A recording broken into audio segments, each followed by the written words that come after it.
Assalamualaikum warahmatullahi wabarakatuh. Shalom, Om Swastiastu, Namo Buddhaya, Salam Kebajikan. Perkenalkan, nama saya Hernanda Frederico dengan NIM 123400089 dari Prodi Teknik Telekomunikasi Angkatan 2023. Di sini saya akan menjelaskan ulang materi yang disampaikan dari Kak Genoveva Caroline Setiawati Indriarso selaku Sekjen Himatel Questum periode 2024-2025 dengan judul Kepemimpinan dan Persepsi Diri.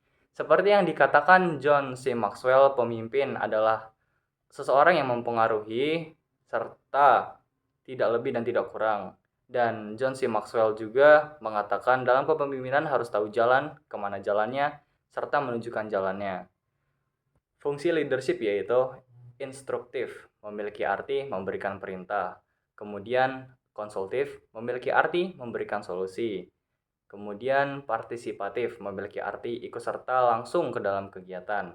Dan yang terakhir, delegasi, memiliki arti pemindahan tanggung jawab dari pemimpin ke anggota yang lebih berkompeten. Prinsip leadership yaitu ada 3, inklusif, yaitu sifat yang melibatkan orang lain, meliputi empati, kolaboratif, kesadaran bias atau menyadari adanya opini yang berbeda-beda, dan kecerdasan budaya.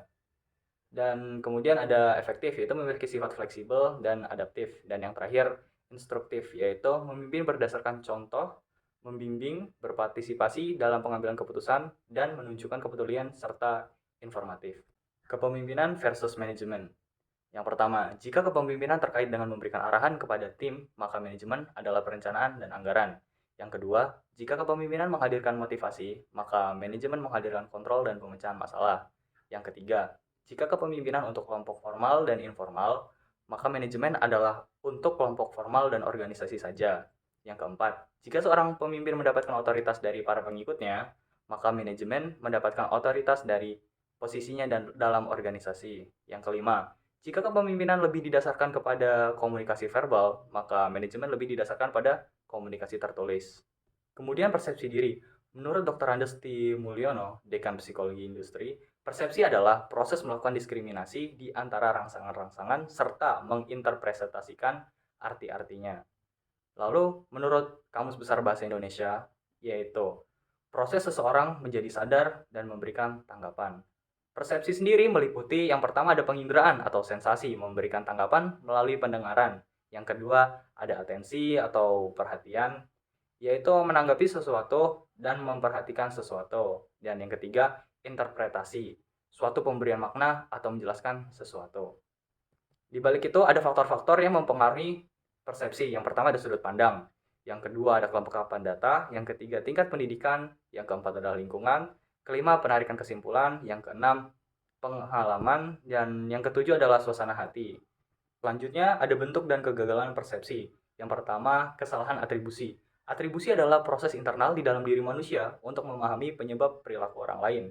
Yang kedua, efek halo, merujuk pada fakta bahwa begitu manusia membentuk kesan menyeluruh tentang seseorang, maka cenderung menimbulkan efek yang kuat.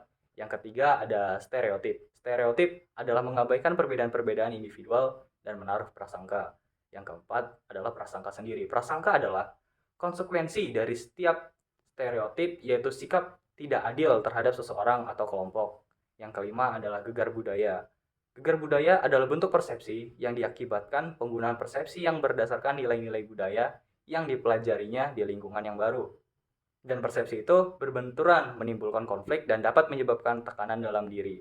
Kemudian, jika saya menjadi ketua himpunan, saya akan memilih gaya kepemimpinan servant leadership.